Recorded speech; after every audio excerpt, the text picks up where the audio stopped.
कारिणः यह जन्मी सफल भूतेन मम यज्ञं करोम्यहम्।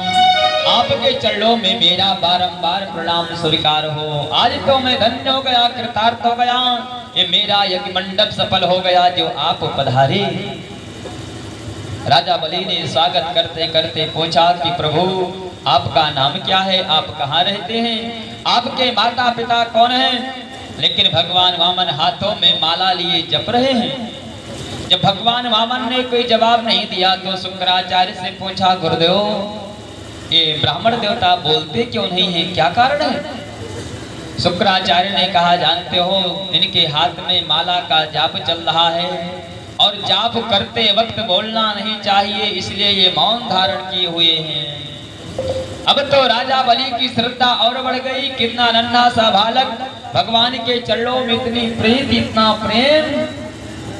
भगवान वामन ने सोचा मुझसे बहुत खुश हो रहा है, बहुत प्रसन्न हो रहा है, तो जल्दी जल्दी अपनी माला को पूर्ण कर लिया। माला को पूर्ण करने के पश्चात भगवान वामन ने कहा, राजन आपने क्या पूछा? मेरा नाम? मेरा तो कोई नाम ही नहीं है, मैं तो अनामी हूँ। राजा बलि ने कहा, आपके माता पिता? भगवान वामन ने कहा, वो भी नहीं है। राजा बलि को लगा माता पिता रहे होंगे, मर गए होंगे। कहा महाराज आप रहते कहाँ हैं? कहा मेरा कोई मकान, कोई स्थान नहीं है। राजा बलि को लग रहा है कि ये शायद इनका सब समाप्त हो गया, माता पिता मर गए होंगे, इनकी धन संपत्ति कोई अपना लिया होगा। लेकिन भगवान तो सब सत्य बोल रहे हैं। हो राजा बलि ने कहा, महाराज हमारे यहाँ यज्ञ चल रहा है, आप हमारे मंडप में पधारे हैं, तो मेरी इच्छा है कि मैं आपको कुछ दान दे दूं। भगवान मुस्कुराए और कहा, राजन इस तेरी प्रतिज्ञा को मैं नहीं पूर्ण कर सकता, क्योंकि मेरा नियम है मैं किसी से दान लेता नहीं। जीवन में मैंने किसी से दान नहीं लिया, तो आपसे दान कैसे लूं? मेरा नियम बिगड़ जाएगा। जब इस प्रकार से कहा तो राजा बलि ने कहा, नहीं प्रभु कुछ तो लीजिए, नहीं तो मेरे मन को बड़ा दुख हो जाएगा, बड़ा कष्ट होगा। मैं दान देना चाहता हूँ, मेरा नाम राजा बलि है, जो मांगोगे सो मिलेगा। जब भगवान ने इस प्रकार से सुना तो भगवान ने कहा, राजन मैं दान लेकर के क्या करूंगा? मेरे पास बैठने के लिए आसनी है, भिक्षा पात्र है, पीने के लिए कमंडल है, और जब वर्षा होती तो छाता को तान लेता हूँ, आसन पर बैठ जाता हूँ। राजा बलि ने कहा, आप अकेले हैं इसलिए दान नहीं लेना चाहते, मैं आपका विवाह करवा दूं, आप दो हो जाएंगे तब तो दान ले सकते हैं ना। राजा बलि ने जब इस प्रकार से कहा तो भगवान वामन ने कहा, राजन आप तो बड़े अच्छे हैं, पहले मेरा विवाह करवा दो। लेकिन ये बताओ, एक छत्र में दो लोगों का निवास नहीं हो सकता है, एक छाते में दो लोग कैसे रहेंगे? राजा बलि ने कहा, कोई बात नहीं, अपना कंचन का बना हुआ महल तुम्हें दान में दे दूंगा, और पति पत्नी दोनों लोग आराम से रहना। काम कंचनम गुणवाद धाम अमृष्टम तथा न पेयम च विप्र कन्यायाः ग्रामा शमतांचा भवेत् गजावा रतंग वंश वंश प्रणीतः। राजन मैं अपने राज खजाने से 2-4 कन्याओं का विवाह प्रतिवर्ष करता हूँ, उसमें आपका भी एक हो जाएगा। आपको मैं महल दे दूंगा, दोनों पति पत्नी आराम से रहना। भगवान वामन ने कहा, राजन तब तो आप बहुत अच्छे हैं, आप मेरा विवाह करवा देंगे, रहने के लिए महल दे देंगे, तो ये बताओ कि हम और हमारी जो पत्नी भोजन कहाँ करेंगे? राजा बलि ने कहा, मैं अपना राज भंडार खुलवा दूंगा और बड़े आराम से भोजन करना। भगवान वामन ने कहा, राजन आप तो बहुत बड़े दयालु हैं, मेरा विवाह करवाएंगे, महल दान में देंगे और खाने की व्यवस्था करेंगे। राजन तब तो बड़ी सुंदर बात, लेकिन ये बताओ जब विवाह हो जाएगा तो घर में संतान भी होगी या नहीं होगी? राजा बलि ने कहा, वो तो होना ही चाहिए, हर घर में संतान होनी चाहिए, आपके यहाँ भी होगी। कहा कितनी होंगी? 2 होंगी, 4 होंगी, 5 होंगी?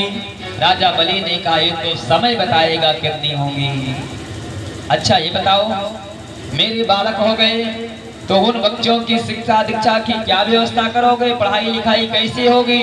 कहा अपना विश्वविद्यालय है ना, हिरण्यकश्यप दानव विश्वविद्यालय, ऐसे विद्यालय में आपके पुत्रों का नामकरण हो जाएगा, नामांकन हो जाएगा और पढ़ेंगे। कहा राजन तब तो आप बहुत अच्छे हैं, आप मेरा विवाह करवाएंगे, रहने के लिए मकान देंगे, खाने के लिए भोजन देंगे, बच्चों की शिक्षा दीक्षा की व्यवस्था करेंगे। लेकिन ये बताओ कभी मेरा कोई पुत्र मर जाए, एक्सपायर कर जाए, तो जो मरने के बाद रोया जाता है रोने की क्या व्यवस्था करोगे? राजा बलि ने कहा प्रभु जब पुत्र आपका मरेगा तो रोना आपको पड़ेगा, रोने पे कोई किराए वाला नहीं आएगा। भगवान वामन ने कहा मैं ऐसा काम ही नहीं करूंगा जिससे मुझे रोना पड़े, हमें कुछ नहीं चाहिए। राजा बलि ने कहा रे वाह, सारी बनी बनाई बात मिट गई, किसी प्रकार से दान लेने को तैयार हुए थे लेकिन अंत में मना कर दिया। राजा बलि फिर चरणों में बार बार प्रार्थना करने लगे प्रभु कुछ तो लेते जाइए, कुछ तो लेते जाइए। तो भगवान वामन ने कहा हाँ मैं एक काम कर सकता हूँ, 3 पग पृथ्वी हमको दान में दे दो, 3 से 3.25 नहीं लूंगा, 3.5 नहीं लूंगा, वो भी अपने पैरों से नापूंगा। राजा बलि ने कहा वैसे तो आप छोटे हैं, वामन के वामन रहे, आपका पैर भी कितना छोटा है, इतने छोटे पैरों से नापोगे तो आपका आसन भी नहीं बिछ पाएगा। भगवान ने कहा कोई बात नहीं, मैं 3 से 3.5 नहीं लूंगा। राजा बलि ने कहा कोई बात नहीं, आप ये 3 पग ही लेना चाहते हैं तो नाप लीजिए। भगवान वामन ने कहा दान देना भी नहीं आता, दान देने से पहले संकल्प किया जाता है, जाकर के जल लाओ और संकल्प करो तब मैं दान लूंगा। संकल्प का मतलब होता है रजिस्ट्रेशन करवाना। जिस प्रकार से हम लोग खेत इत्यादि लेते हैं तो उसका नामांकन होता है, उसी प्रकार से संकल्प हमारा होता है कि जब हमारा पता सही रहेगा तो चिट्ठी सही स्थान पर पहुंचेगी। एक गांव में एक सेठ जी रहते थे, बड़े कंजूस थे, कभी दान पुण्य नहीं करते थे। तो गांव वालों ने बहुत कहा सेठ जी इतनी संपत्ति लेकर के क्या करोगे, जाओ कम से कम कुछ दान तो करके आओ। गांव वालों ने पड़ोसियों ने बिल्कुल उबा दिया। तो एक दिन सेठ जी चल पड़े, जा करके गया में पहुंचे और स्नान करने के लिए विचार किया। तो पंडा जी आ गए, कहा सेठ जी ये घाट मेरा है, पहले दान करो फिर स्नान करो। सेठ जी ने कहा भैया मेरे पास तो कुछ नहीं है। कहा नहीं यहाँ का नियम है कि दान देना ही पड़ेगा।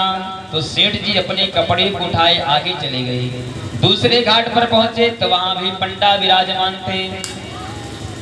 सेठ जी ने कहा भैया मैं रास्ते में आ रहा था, मेरे सारे सामान की चोरी हो गई, रुपया पैसा भी चला गया, मेरे पास कुछ नहीं है। पंडा जी ने कहा दान देना ही पड़ेगा तब स्नान होगा। सामने देखा तो मुर्दा घाट था, सुनसान पड़ा था। सेठ जी ने कहा वहां पर बड़ा अच्छा रहेगा। जा करके पहुंचे शमशान पर और कपड़े उतार करके रखे, स्नान करने के लिए तैयार हुए तो भगवान स्वयं पंडा बन करके आ गए। हर हर महादेव ये घाट मेरा है, पहले दान करो फिर स्नान करो। सेठ जी ने कहा बड़ी समस्या। कहा पंडा जी महाराज मेरे पास कुछ नहीं है, मैं रास्ते में आ रहा था, मेरा सामान चोरी हो गया। पंडा जी ने कहा कोई बात नहीं, हमारे यहाँ वही रजिस्टर भी चलता है, आप अपना नाम गाम लिखवा दीजिए, मैं आकर के वसूल लूंगा। सेठ जी ने कहा हाँ ये तो बहुत सुंदर बात रही। सेठ जी ने कहा ये ठीक है, मेरा नाम पता नोट कर लीजिए।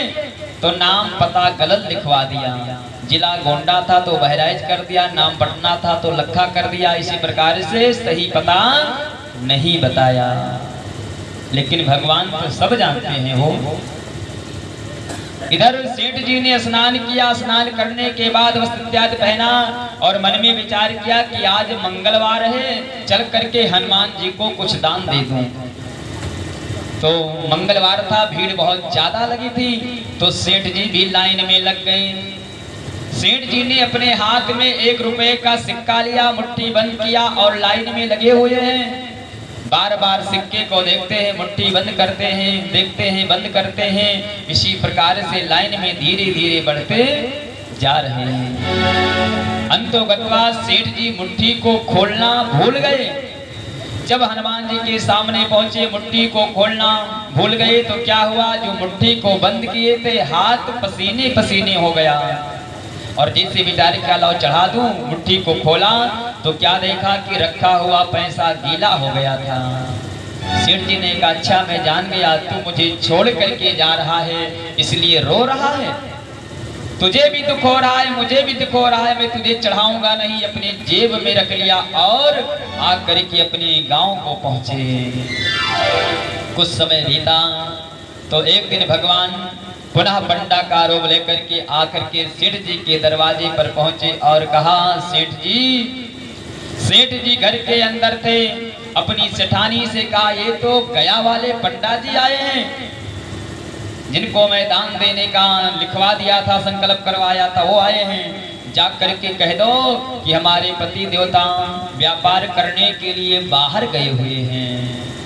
सेठानी ने आकर के कहा, महाराज वो है नहीं, आजकल बाहर गए हुए हैं, कभी फिर आइएगा। पंडा जी ने कहा, कोई बात नहीं, लाओ मेरे लिए चौकी का आसन लगाओ, परात में पानी लाओ, मेरा पैर धुलो और मैं बढ़िया भोजन करूंगा। सेठ जी आएंगे, मिल लूंगा, तब जाऊंगा। सेठानी जाकर के अंदर पहुंची, कहा, क्या बवाल फैला दिए। कह रहे हैं, मेरा पैर धुलो, चौकी बिछाओ, घी में भोजन करूंगा, इतना बस की बात मेरी नहीं, जा करके मिलो। सेठ जी ने कहा, चिंता मत करो, दूसरा भी उपाय है। कहा, क्या? कुछ समय बीता, कहा, जाकर के पंडा महाराज को बता दो कि उनकी तबीयत बहुत ज्यादा खराब है, कभी फिर आएंगे। जाकर के सेठानी ने पंडा जी से बताया, कहा, महाराज हमारे सेठ जी की तबीयत कुछ ज्यादा खराब है। पंडा जी ने विचार किया कि अभी बाहर गए थे, फिर अचानक तबीयत खराब हो गई। कहा, क्या? हमारे सेठ जी बीमार पड़े हैं? कोई बात नहीं, मैं डॉक्टर को बुलाता हूँ, उनकी चिकित्सा करवाऊंगा, दवा होगी। सेठानी जी जाग करके पहुंची, झुल्ला गई। कहा, कोई बहाना चलने वाला नहीं। सेठ जी ने कहा, भी तीसरा उपाय भी है। कहा, क्या? कहा, एक काम करो, आंगने में मुझको लिटा दो उत्तर दक्षिण, 2-4 अगरबत्तियां ला करके सुलगा दो और झूठे रोना प्रारंभ करो। अब सेठानी ने वैसे ही किया, रोना प्रारंभ किया। इधर पंडा जी के पास आई, कहा, महाराज अब तो जाओ, हमारे सेठ जी गोविंदाय नमो नमः हो गए। कहा, क्या? हमारे सेठ जी नहीं रहे? कहा, हाँ महाराज, अब चले जाओ। पंडा जी ने कहा, नहीं अभी तो मैं नहीं जा सकता, उनका अंतिम संस्कार करवा करके जाऊंगा। सारी तैयारियां होने लगी, बांस को लाया गया, टिकटी को बनाया गया, सेठ जी को लिटा दिया गया। और जब ग्रामीण लोग आए कंधा देने के लिए तो पंडा जी ने कहा, भैया ये बहुत सच्चे सेठ हैं, हमारे धाम को गए थे और दान पुण्य करके आए थे, तो इनके अंतिम समय में हमारा भी कर्तव्य है कि हम भी इनको कंधा दे दें। पंडा जी ने भी कंधा लगाया, लेकिन सर की तरफ लगाया। सज्जनों, गांव वालों ने कहा, देखो इतना कंजूस सेठ और इसके अंतिम समय में पंडा जी स्वयं इसका साथ दे रहे हैं। सब लोग लेकर के जा रहे हैं, राम नाम सत्य है, राम नाम सत्य है। लेकिन इधर पंडा जी कहते हैं, सेठ जी जो आपने दान का संकल्प किया था वो दे दो। सेठ जी ने कहा, नहीं दूंगा। कहा, दे दो। कहा, नहीं दूंगा। ऐसे कहते कहते जा करके शमशान में पहुंच गए। सेठ जी को लिटाया गया, चिता के ऊपर लकड़ी लगा दिया गया। और जब अंतिम संस्कार दाह देने का समय आया तो पंडा जी ने कहा, भैया थोड़ा रुक जाओ, इनके कान में अंतिम उपदेश दे दूं। पंडा जी ने जाकर के फिर कान के पास कहा कि सेठ जी अब तो दे दो, नहीं तो जल जाओगे, भर जाओगे। सेठ जी ने कहा, मुझे मंजूर है, मेरी चमड़ी चली जाएगी लेकिन दमड़ी मैं नहीं दूंगा। तो इस प्रकार से संकल्प का मतलब होता है कि हम पक्का रजिस्ट्रेशन करवा लें। आज राजा बलि ने कहा, प्रभु 3 पग के लिए संकल्प करना पड़ेगा, भगवान वामन ने कहा हाँ जा करके जल लाओ और एवं ब्राह्मण रूपाय इदं दृढ़पदानि प्रतिबिंबहं संप्रदहे, इस प्रकार से संकल्प करो। इधर शुक्राचार्य ने राजा बलि को बुलाया और कहा राजन यदि तुमने 3 पग पृथ्वी दान देने का संकल्प कर दिया तो तेरे पास कोई स्थान नहीं बचेगा, जगह नहीं बचेगी। ये कोई बामन त्रिपन्न नहीं है, ये तो देवताओं के कार्य सिद्धि करने के लिए स्वयं नारायण आए हैं। और जाओ इनको मना कर दो कि मैंने देने का कोई बात ही नहीं किया। राजा बलि ने कहा राजन गुरुदेव आप हमको झूठ बोलने की शिक्षा देते हैं, आप हमारे कैसे गुरु हैं? शुक्राचार्य ने कहा राजन देखो 8 जगह ऐसी है जहां पर बोलने से पाप नहीं लगता है। 8 जगह ऐसी होती जहां झूठ बोलने से पाप नहीं लगता। स्त्री रमण विवाहे चा वृद्धा प्राण संकटे निर्धनस्याम व्याकुलो भूत्वा मम रक्षायं संस्कृति। किसी बात को पत्नियों में छुपाना हो और वहां पर झूठ बोल दिया जाए तो पाप नहीं लगता है। ऐसा मत करना कि सारा झूठ ही बोलते रहो, है ना। कोई बहुत पर्सनल बात हो उसको छुपाना हो, क्योंकि माताओं